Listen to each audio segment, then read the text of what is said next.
होता है वो आप नहीं समझते हो, लेकिन समय बहुत महत्व रखता है। अरे 1 घंटे का महत्व तो उसे समझो जो मजदूरी करने जाता है। 1 घंटा लेट हो जाता है तो वो मजदूरी में नहीं जाता, तो उनको कितना पछतावा होता है। उनको देखो आप, और 1 मिनट का समय उनको पूछो, जो कोई एग्जाम देने जाता है 5 मिनट भी देरी से पहुंच जाता है तो उनकी जिंदगी बर्बाद हो जाती है। आपको भी पता है, बहुत सारे वीडियो वायरल होते हैं। रीट की परीक्षा में एक लड़की रह गई थी, 5 मिनट लेट हो गई थी। मान लीजिए वो तो अच्छा हुआ, उनकी बददुआएं लग गई कि एग्जाम स्थगित हो गया था, कैंसिल ही हो गया बिल्कुल ही, अच्छा हुआ। वरना वो तो लड़की कितनी मेहनत की होगी, उन्होंने कितनी मतलब तपस्या की होगी एग्जाम के लिए। 5 मिनट की देरी से उसकी एग्जाम नहीं दे पाई, वो रीट का एग्जाम टीचर बनने के लिए। वो मिनट का महत्व समझते हैं। और 1-1 सेकंड का समय तो आपको ही पता है कि आर्मी की जब रनिंग करते हैं 5 सेकंड से भी रह जाता है तो फिर उनको कितना दुख होता है, रोता है बेचारा कि मैं रनिंग से रह गया। वो समय का महत्व होता है। आप जो मतलब समय के प्रति एक्टिव हो ही नहीं, तो आप 1 घंटे का समय का मतलब ये होता है कि प्रतिदिन 1 घंटा कोई पढ़ाता है, चलो ये तो ठीक है, आपके लिए व्यवस्था कर रखी है 1 घंटे के हिसाब से। वरना आप तो शहरी क्षेत्र में जाकर देखो, 1-1 घंटा फिक्स 1 घंटा ही पढ़ाते हो। 1 घंटा पढ़ाने का उनका मेहनत क्या होता है आपको पता है। ऐसी चीज में शहरी क्षेत्र में यहाँ आपको जबरदस्ती पढ़ाया जाता है, आप नहीं पढ़ते हो। सिर्फ आपको तो मतलब वो है ना कि कोई मजबूर होकर पढ़ाए, कि मजा आ रहा है उनको जबरदस्ती पढ़ाने से आपको, और आपको भी मजा आ रहा है उनको जबरदस्ती पढ़वाने से। आप में सोच नहीं जागृत हो रही कि हम पढ़ेंगे नहीं पढ़ेंगे। कुछ चीजें देखो आप, समय का मैं तो समझो आप भी। प्रणाली कौन सी चल रही थी? 5.3 सॉरी 2। कितने प्रश्न हो गए थे? 10वां क्वेश्चन देखो, समझना बहुत ही सरल प्रश्न है, प्रश्नावली बहुत सरल है। क्या आप किसी एपी का 17वां पद उसके 10वें पद से कितना अधिक है? 7 अधिक है। तो सारा उत्तर ज्ञात कीजिए। तो हल दिया है या प्रश्न के अनुसार क्या कह रहा है कि 17वां पद उसका 17वां पद 10वें पद से कितना अधिक है? 7 अधिक है। समझ में आ गई यहाँ पे कैसे किया? जो प्रश्न ये कह रहा है कि 17वां पद उसके 10वें पद से कितना अधिक है? 7 अधिक है। भाई 10वें पद में हम 7 जोड़ेंगे तभी तो 17वां पद 7 अधिक होगा, ठीक है ना। तो ये प्रश्न के अनुसार मैंने लिखा है कि 17वां पद 10वें पद से कितना अधिक है? 7 अधिक है। तो 10वें पद में 7 जोड़ देंगे तो 17वां पद 7 अधिक हो जाएगा, ठीक है ना। तो इसी तरह सरल करना है। जब ए 17 पद हमारे को लिखना है तो ए 17 को कैसे लिख सकते हैं बताइए? a plus 16d।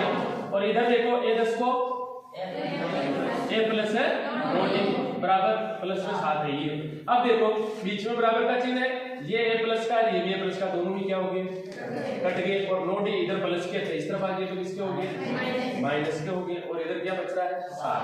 16 में से 9 घटा दीजिए, 7d बराबर 7, और 7 गुणे में उत्तर गए तो भाग में, तो d बराबर 1। यही तो हमारे को क्या करना है सारा, ये आंसर है आपका दूसरा प्रश्न।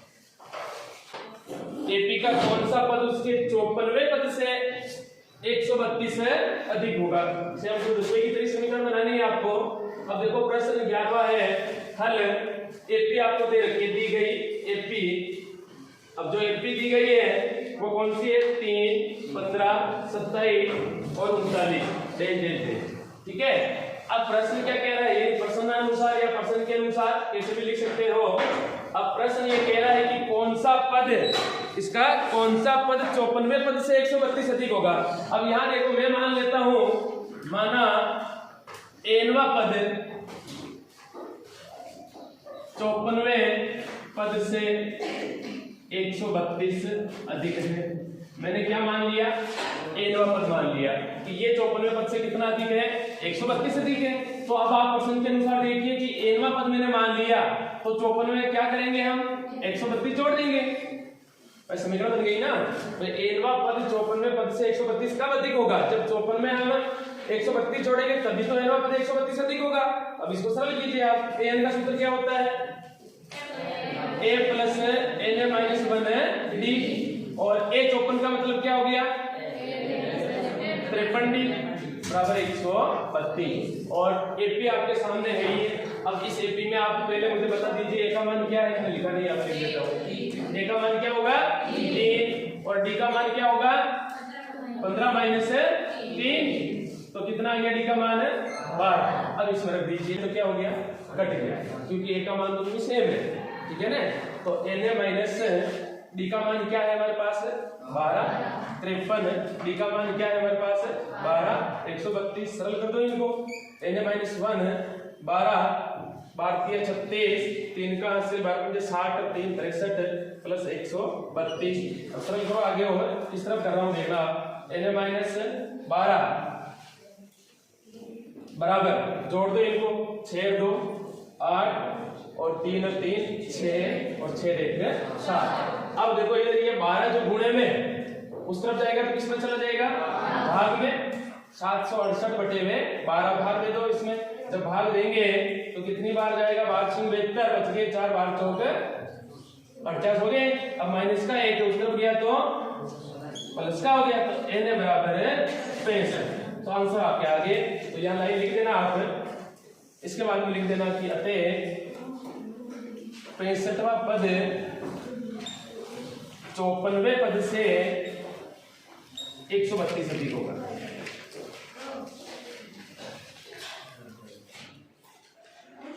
ये आंसर है। लाइन पूरी लिख देना भैया ना, उदाहरण जल्दी उतार। आगे प्रश्न है दो समांतर श्रेणियों का सारवंतर समान, दो समांतर श्रेणियों का सारवंतर समान है। यदि इनके 100वें पदों का अंतर 100 है तो इनके 1000वें पदों का अंतर भी क्या होगा। सिंपल है भाई, किसी भी एपी दो एपी ले लेते हैं तो सभी पदों का अंतर समान ही होता है। अब प्रश्न कह रहा है कि 100वें पदों का अंतर 100 है तो 1000वें पद का अंतर भी क्या होगा 100 ही होगा। ये सिंपल सी बात है। तो जब हम कोई भी दो एपी ले लेते हैं यहाँ पे, ठीक है ना, कोई भी दो एपी ले लेते हैं उनके पदों का अंतर सेम रखते हैं। प्रश्न कह रहा है कि सारवंतर समान है। मैं उदाहरण के तौर पर आपको बता देता हूँ, वैसे सवाल को पूरा करेंगे हम, पहले समझा देता हूँ। मान लीजिए कोई पहली एपी 3 6 9 12 ये पहली एपी हो गई। अब इसका अंतर कितने कितने का सारवंतर है 3 का। अब कोई भी दूसरी एपी ऐसी लीजिए कोई भी हो जिसका अंतर भी 3 ही होना चाहिए। जैसे मैं 21 से 50 से स्टार्ट कर देता हूँ, 50 53 फिर 56 ऐसे करके डेज लीजिए। अब आप इसका भी 100वां पद निकालो और इसका भी 100वां पद निकालो, अंतर सेम ही आएगा। तो हमारा ये नियम भी होता है, हम ऐसे भी लिख सकते हैं इस प्रश्न में डायरेक्ट कि हल बिन ऑफ दैट। हम जानते हैं कि यदि किसी दो एपी का सारवंतर समान होता है तो उनके प्रत्येक पद का अंतर भी क्या होता है बराबर होता है। डायरेक्ट ये भी लिख सकते हैं, तो बाकी आप ये हल भी कर लेते हैं, दोनों तरह से कर लेते हैं। फिर हम लोग समझे कि नहीं समझे आप।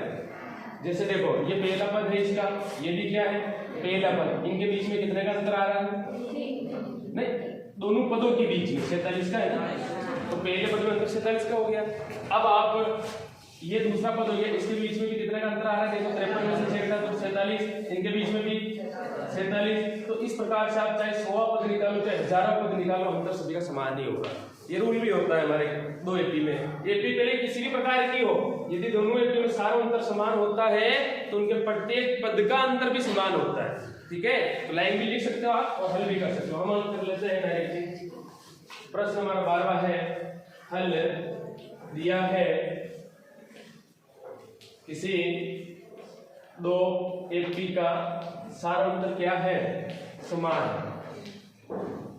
ये तो हमारे को दिया हुआ है। और दे रखे हैं, मान लीजिए मैं मान रहा हूं, माना पहली एपी, अब पहली एपी में मान लेता हूं A1 A2 दे दे दे, ठीक है। और मान लीजिए दूसरी एपी में मान लेता हूं स्मॉल A1 A2 दे दे दे।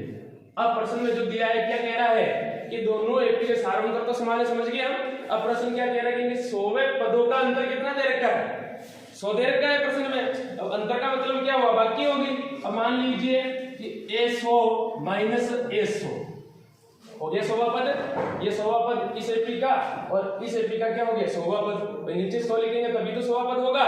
और इन दोनों का अंतर कितना दे रखा है 100 ही तो दे रखा है प्रश्न में। अब देखो A100 का मतलब क्या हो गया A प्लस 99D, तो यही तो होता है माइनस।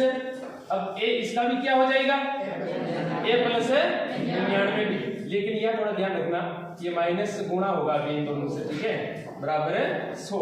अब इनको सरल करो आप, A प्लस 99D, A को माइनस से गुणा किया तो माइनस है, अरे इसके A को प्लस से गुणा किया तो माइनस है 99D, बराबर क्या है 100।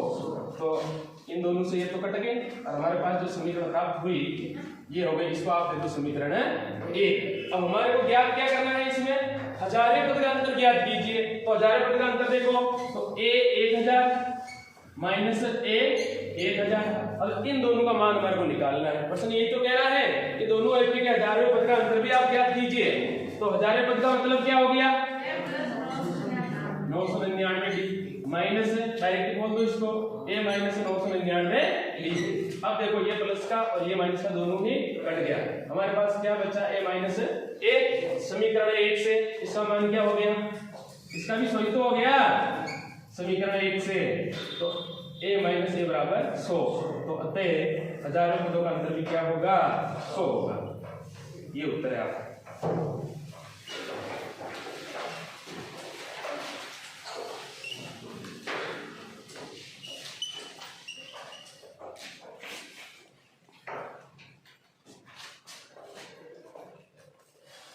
तेरहवां, 3 अंकों वाली कितनी संख्याएं 7 से विभाज्य है। 3 अंकों वाली कितनी संख्याएं 7 से विभाज्य है। लड़कियों में से कौन बता सकती है क्या? हाँ बताइए। 100 से 999 तक ये संख्याएं होती है 3 अंकों वाली। 3 अंकों की संख्याएं 7 से कितनी संख्याएं विभाजित है? तो 3 अंकों की संख्याएं कहां से कहां तक होती है 100 से 999 तक। अगर आगे शब्द जुड़ गया तक तो 999 शामिल होगा। अगर ऐसे ही लिखा आ गया कि 100 से 999 तो इसमें 999 शामिल नहीं होता है, ये भी ध्यान रखना। हमने पढ़ी थी सांख्यिकी में, वही तो होता है ऐसे। तो चलो हमारे को ये पूछ रहा है कि 3 अंकों वाली संख्या, तो 3 अंकों वाली कहां से कहां तक हो गई 100 से 999 के बीच में ऐसी कितनी संख्याएं हैं जो 7 से विभाजित है, मतलब 7 का पूरा पूरा भाग जाता हो। तो पहली 3 अंकों की संख्या कौन सी होगी 105। तो 105 हमारा क्या हो जाएगा एपी का पहला प्रश्न। 13वां प्रश्न है हल 3 अंकों वाली संख्याएं कहां से कहां तक होती है 100 से 999 तक। 7 से विभाजित संख्याएं 100 से 999 के मध्य। अब बताइए पहली संख्या कौन सी है 100, दूसरी कितनी होगी 112 करके लास्ट की संख्या कौन सी होगी बताइए आप 994। Very good. तो ये हो गई आपकी एक एपी बन गई एपी। तो ये एपी जो बनी है अब बहुत सरल हो गया प्रश्न। ए का मान क्या है डी का मान क्या होगा 7 और ये जो लास्ट का पद है इसको हम क्या कहते हैं एन पद, ये 994। तो इनका मान क्या कर दीजिए। तो एन का सूत्र हाँ आप बताइए एन का मान क्या होता है एन पद ज्ञात करने का सूत्र बताइए। ए हाँ ए प्लस भेज देंगे एन माइनस 1 डी। एन का मान कितना है 994, का मान कितना है 105। एन का मान ज्ञात करना है और डी का मान कितना होगा सबसे लास्ट पीछे ब्रेक सर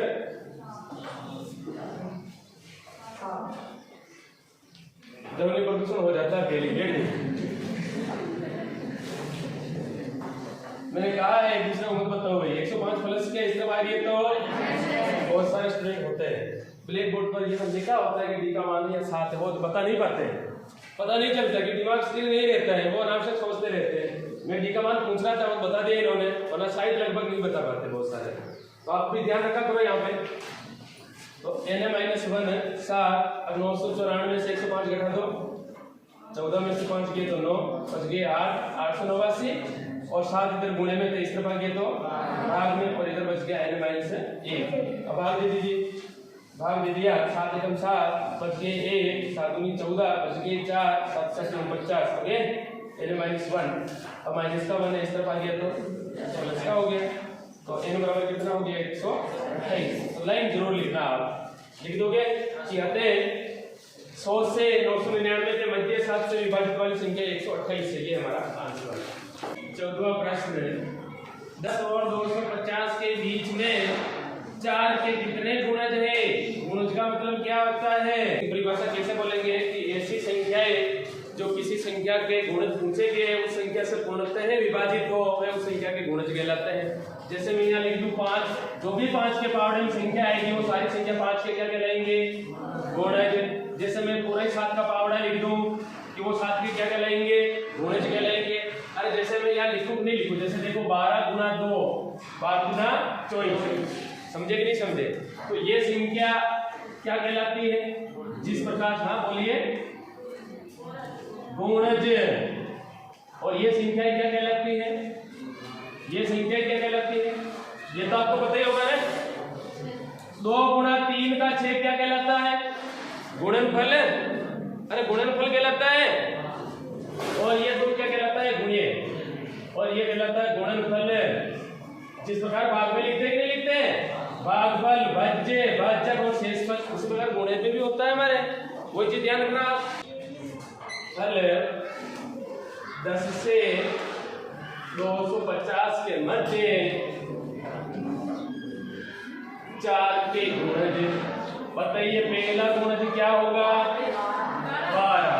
दूसरा 16। लास्ट का पद 24 कैसे होगा?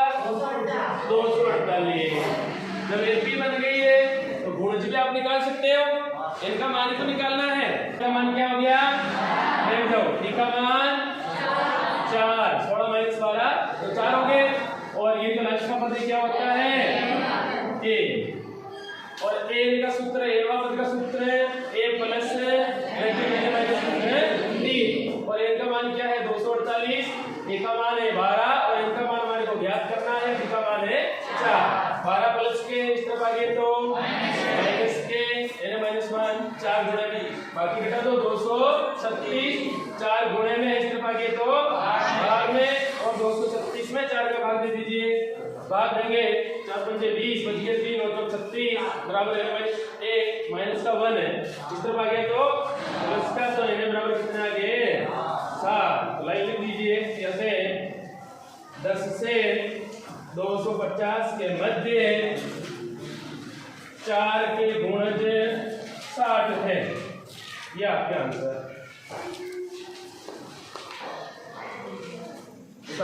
15 प्रश्न है। हल एपी दे रखी है। पहली एपी दी गई एपी कितनी है? 63, 65 और 67। और दूसरी एपी कितनी दी हुई है? 3, 10, 17। इस एपी में ए का मान क्या होगा? 63। और इस एपी में डी का मान क्या होगा? 2। 65 माइनस 63 तो डी का मान क्या हो गया? 2। और इस एपी में ए का मान क्या होगा? डी का मान क्या होगा? 7 हो गया। ये 7। ये प्रश्नानुसार यानी प्रश्न के अनुसार क्या है कि दोनों एपी के क्या है? एनवे पद बराबर। जब एनवे पद बराबर है तो हम यहाँ क्या लिख लेंगे कि एन इस वाली एपी का और इस वाली एपी का भी क्या हो गया? एन। सूत्र दोनों का बराबर होता है ए प्लस एन माइनस 1 डी और इधर भी ए प्लस एन माइनस 1 है डी। यानी ये तो दूसरी एपी है, ध्यान रखना भाई। और इधर वाली ये क्या है? पहली एपी। अब मुझे बताओ पहली एपी में पहला पद क्या है? 63 है। और एन में पद तो बराबर है, ज्ञात करना है। और डी का मान क्या है? 2। और दूसरी एपी में ए का मान है 3 है, इनका मान ज्ञात करना है। और इसमें डी का मान क्या है? चलो सरल कीजिए इनको। देखो देखिए तो 63 है। अब देखो 2 को n से गुणा करेंगे तो 2n हो गए प्लस के 2n। फिर 2 को मैंने 1 से गुणा किया, माइनस भी साथ में है तो माइनस के क्या हो गए? 2। फिर बराबर, फिर 3 प्लस के है ही है पहले से ही। फिर प्लस 7 को फिर से n से गुणा किया 7n हो गए। और फिर 7 को माइनस 1 से गुणा किया माइनस के 7 हो गए। दिख रहा है सभी को? अब आगे देखो आप 63 में से 2 घटा दो 61 प्लस 2n बच गए। और इधर भी -7 में से 3 घटा दीजिए माइनस के 4 हो गए।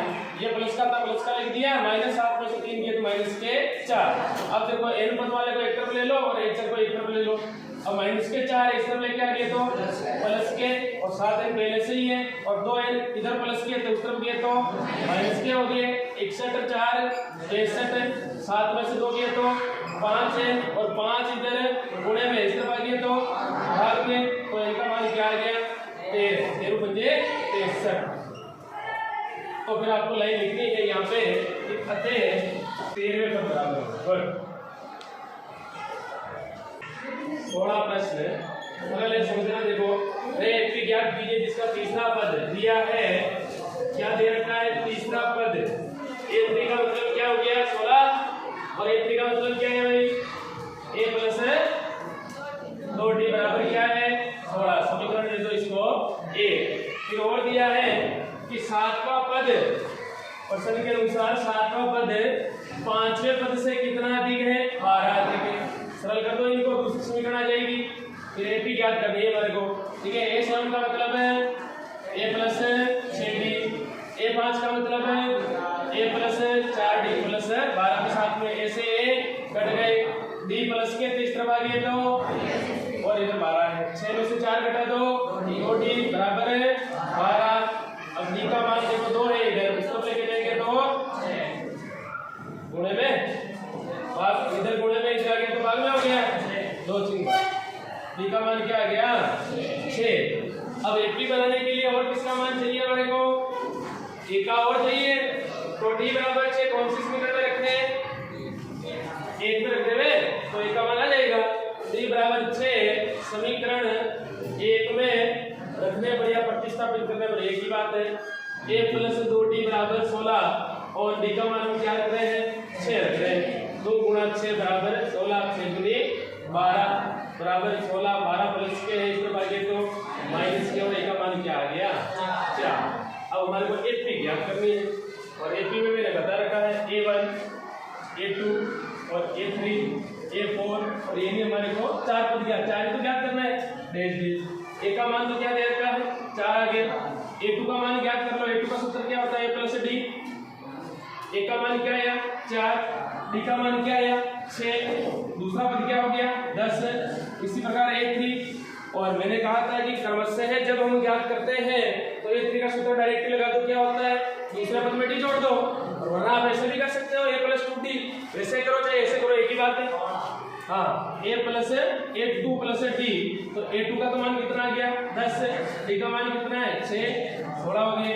फिर a4 का ज्ञात करेंगे तो a3 प्लस d, a3 का मान क्या आ गया 16, ठीक है, और d का मान क्या है 6, 16 और 6 कितने हो गए 22 हो गए।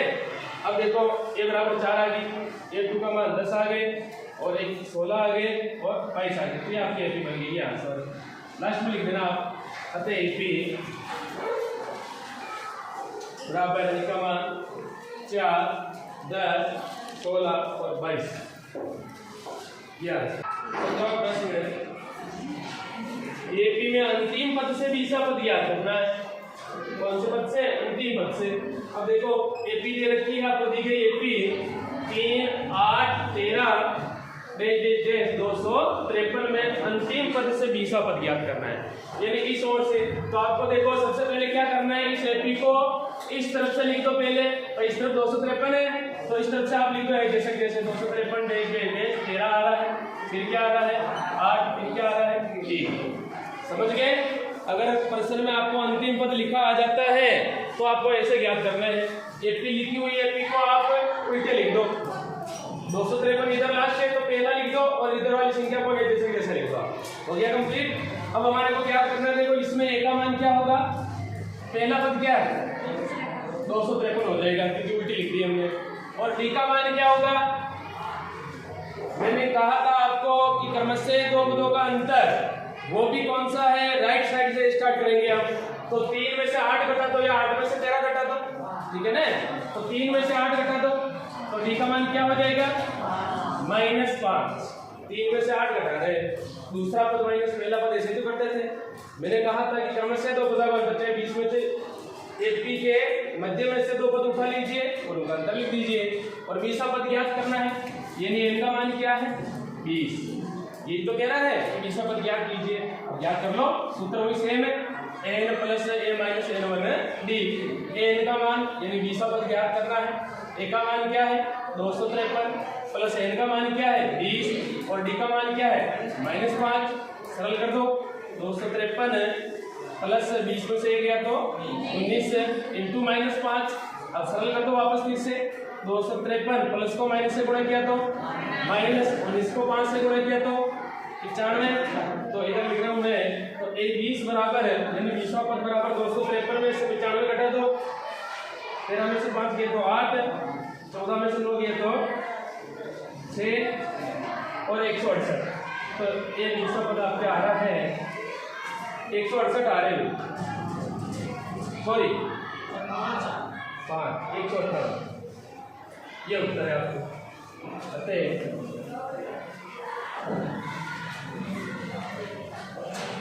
अंत से 20वां पद 158। या 18वां क्वेश्चन, किसी एपी के चौथे और आठवें पदों का योग कितना है 24। हल दिया है एपी का चौथा पद और आठवें पद का योग कितना है 24। कैसे लिखा समझ में आ गई? योग का मतलब क्या है, दोनों पदों को जोड़ लेना है और इनका योग कितना दे रखा है 24।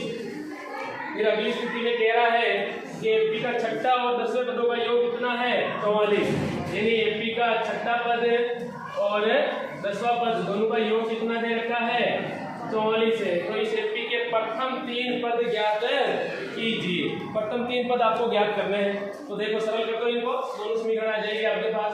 a4 का मतलब है a प्लस 3d और a8 का मतलब a प्लस 7d बराबर है 24। अब a प्लस का है, ये भी प्लस का है, कितने a हो गए 2 है और 3d और इधर 7d, कितने d हो गए बराबर है 24। अब आप चाहो तो इसको समीकरण 1 दे दो और आप चाहो तो 2 तीनों में से कॉमन लेके सरल कर दो, कैसे भी करो एक ही बात है। समीकरण 1 दे दो इसको। अब इनको सरल करो वापस, a प्लस है 5d और a प्लस है 9d बराबर है 44। इधर भी a प्लस है, ये भी प्लस है, कितने a हो गए 2 और कितने 14 हो जाएंगे। हाँ 9 और 5 14 है क्या, समीकरण 2। अरे ये जो हम हिंदी में बोलते हैं सभी अंडरस्टैंड ही है ना, हमारी तो भाषा मतलब मिक्स में चलती है, ऐसी कोई बात नहीं है, इसको एलर्जी तो नहीं है, बोल देना है, ऐसी कोई बात ही नहीं है, ध्यान रखना। अब बताओ मुझे समीकरण 1 और 2, इसमें भी 2a है और इसमें भी 2a, दोनों प्लस के हैं, तो क्या करेंगे घटाएंगे। चिन्ह समान हो पद समान हो तो हम घटाते हैं, चिन्ह अलग अलग हो तो हम जोड़ते हैं। अब समीकरण 1 में से क्या कर दो 2 को घटा दो, समझ गए इसका मतलब है। समीकरण 1 में से 2 को घटा रहे तो 2a प्लस 10d बराबर 24 है और समीकरण 2 है हमारे पास, 2a प्लस 14d बराबर है 44। और घटाने पर मैंने कहा था कि जो नीचे समीकरण होती है उनके चिन्ह बदल जाते हैं। 44 प्लस के हैं, 14 प्लस के हैं, 2 प्लस के हैं, माइनस, तो ये दोनों तो कट गए। अब 14 में से 10 घटा दो, माइनस के 4 ही बचेंगे क्योंकि माइनस की बड़ी संख्या है। और इधर भी कितने बचेंगे बताओ, माइनस के 20 और माइनस से माइनस कट गए। 4 गुणे में उत्तर लेके जाएंगे तो भाग में और 4 पंजे डी का मान तो आ गया। और एपी में 4 पद 3 पद निकालने के लिए और किसका मान चाहिए हमारे को, एक का मान चाहिए, तो एक का मान भी निकाल दो, किसी भी समीकरण में रख दो। तो मैं एक पे रख रहा हूँ तो डी बराबर है 5 समीकरण 1 में रखने पर। अब समीकरण जो 1 है हमारे पास 2a प्लस 10d बराबर है 24, यही है। अब इसमें हम डी का मान कितना रख रहे हैं 5, दोनों गुणे में है तो डी का मान लिख दिया मैंने 5 बराबर है 24। 2a 50 बराबर है 24, 2a 50 प्लस के तरफ लेके गए तो माइनस के हो गए और 24 में से 50 घटाएंगे तो माइनस के 26 और 2 गुणे में मतलब लेके गए तो भाग में। ए का मान कितना आ गया माइनस के 13 आएंगे। ठीक है, अब ए का मान भी आ गया, डी का मान भी आ गया, तो हम भी निकाल सकते हैं। ठीक है, तो ए का मान तो क्या दे रखा है -13 आ गया। अब दूसरा पद जब हम निकालेंगे तो क्या करेंगे, ए प्लस डी कर लेंगे। ए का मान कितना आया -13, डी का मान कितना आया 5, तो -13 में से 5 घटा दो, माइनस के 8, ये माइनस के 8 हो गए। अब आपको A3 का मतलब A2 प्लस डी, A2 का मान कितना आया -8, डी का मान कितना है 5, अब कितना हो जाएगा माइनस के 3, एक पद और निकालना है, चौथा क्या हो गया 3। ठीक है, डराओ मत भाई, आराम से बोलो, कोई दिक्कत नहीं। कहते हैं H बराबर पहला पद तो है -13, -8 और माइनस के 3 दे दिए, ये आंसर है आपके 5.2 19वां प्रश्न। सुब्बाराव ने 1995 में 5000 रुपये के मासिक वेतन पद कार्य आरंभ किया। मतलब एक महीने के कितने 5000 रुपये दे रहे हैं और प्रत्येक वर्ष 200 रुपये की वेतन वृद्धि प्राप्त की। 200 रुपये की वेतन वृद्धि का मतलब क्या हुआ, एक साल में 200 रुपये बढ़ रहे, एक साल नौकरी की 5000 में, दूसरी साल में 200 रुपये बढ़ गए। समझना, किस वर्ष में उसका वेतन 5000 हो गया। अब मुझे बताइए 5000 क्या है, हमारे एपी का 5000 क्या हो जाएगा। जब एक पहले ही वर्ष में पहले ही महीने में 5000 रुपये दे रहे हैं तो 5000 क्या हो गया, प्रथम पद हो गया हमारा। ठीक है, फिर वो कह रहा है कि प्रत्येक वर्ष 200 रुपये की वेतन वृद्धि, एक साल हुआ, पहले साल में तो क्या था हमारे एक वर्ष हो गया 5000 रुपये दे रहा था, दूसरे वर्ष में वो कहता है कि जैसे ही दूसरा वर्ष लग जाता है 200 रुपये की बढ़ोतरी हो जाती है, पेमेंट 200 रुपये बढ़ जाता है, आ जाएगी। तो ये कितने हो जाएंगे फिर 5200। इस प्रकार तीसरे साल में कितने हो जाएंगे 5400।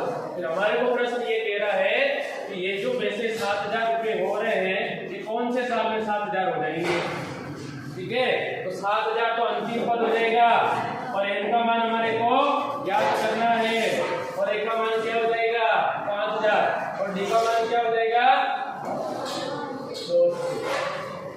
समझ गए, ये हमारा दूसरा प्रश्न है। और वैसे भी आप इसको मौखिक भी कर सकते हो, जैसे तीसरे वर्ष में 5400, इस प्रकार से चौथे वर्ष में 5600, इस प्रकार से छठे वर्ष में 6000 बनेंगे। अरे भाई पांचवें वर्ष में थे तो 5800, छठे में 6000 हो गए, तो 6 साल में हो गए, और सातवें वर्ष में 6000, आठवें वर्ष में 6000, 9वें वर्ष में 6000, 10वें वर्ष में 6000 और 11वें वर्ष में 7000। प्रश्न ये तो पूछ सकते हैं, उत्तर आ जाएंगे हमारे। तो ऐसे भी कर सकते हैं अपने माइंड से, तो बाकी तो हमारे को विश्लेषण से करना पड़ेगा सूत्र लगा करके। तो एक तो सूचना आगे कैसे आई जो अब आप समझना। तो सबसे पहले हल दिया है, लिखो क्या क्या दिया हुआ है प्रश्न में। दिया है प्रथम वर्ष कितना 5000, ठीक है, और इस प्रकार से वृद्धि कितनी होती है 200 रुपये की वृद्धि होती है। समझ गए। अब आप देखो जो एपी बनेगी हमारे प्रथम पद तो क्या हो गया, यानी 5000 तो पहले साल में मिल रहे हैं और 200 रुपये हर साल 200 रुपये बढ़ जाते हैं, तो दूसरे वर्ष में कितने मिल गए 5200। इस प्रकार से डेज करते हैं।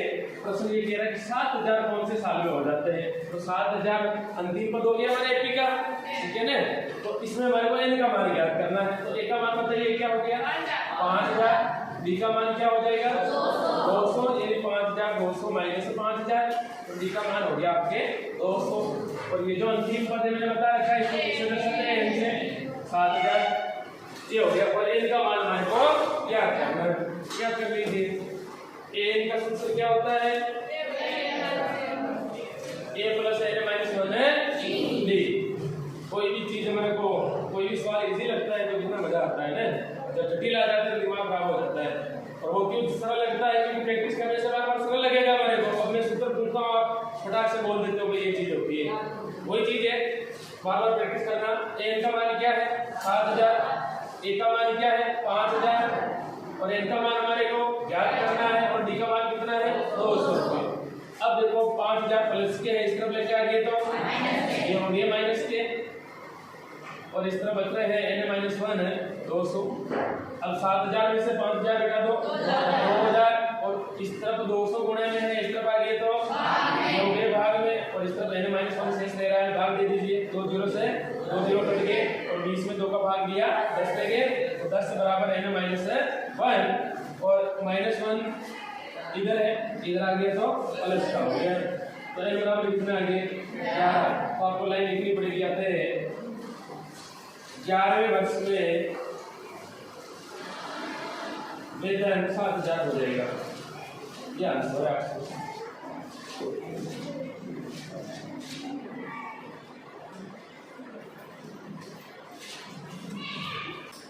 तीसरा प्रश्न कह रहा है रामकली ने किसी वर्ष के प्रथम सप्ताह में 50 रुपए की बचत की और फिर अपनी साप्ताहिक बचत 17.5 है बढ़ाती है, तो यदि 11वें सप्ताह में उसकी साप्ताहिक बचत कितनी थी 207.50 हो जाती है तो एन ज्ञात कीजिए। सेम 19 में कितने हैं पैसे, प्रथम सप्ताह में कितने रुपए 50 रुपए, प्रत्येक सप्ताह में बढ़ोतरी कितनी हो रही है 17.5 रुपए, तो जो इसमें 50 है वो क्या हो जाएगा हमारा प्रथम पद हो जाएगा और प्रत्येक सप्ताह बाद यानी एक सप्ताह बाद हो गया फिर दूसरे सप्ताह में 17.5 रुपये बढ़ जाते हैं तो 50 में 17.5 जोड़ देंगे तो दूसरा पद आ जाएगा। और कह रहा है कि कौन से सप्ताह में उनकी बचत 207 रुपये हो जाएगी। सेम यही था प्रश्न, केवल संख्याएं चेंज है। तो लिख दो इसमें हल दिया है। अब जो 50 है वो तो किसका मान हो गया, कैसे वो समझ में आ गई, क्योंकि प्रथम सप्ताह का मान है। फिर ये कह रहा है कि प्रत्येक सप्ताह बाद 17.5 की बढ़ोतरी होती है तो इसमें जो 17.5 है वो किसका मान हो जाएगा, डी का मान हो जाएगा, सीधा सिंपल है। और मैं बता दूंगा आपको, और जो 207.50 है वो क्या हो जाएगा आपके एन का मान हो जाएगा। अब इसको आप समझ सकते हो कि पी बना सकते हैं हम।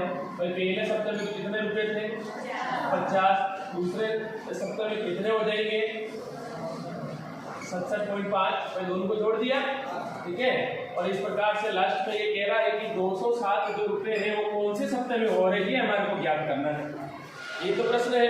और ये जो लास्ट का मान दिया है क्या होता है वो एन होता है, ए का मान है ही है और डी का मान आप निकाल सकते हैं, तो माइनस है पहला पद वही सेम आ गया आपका 17.5।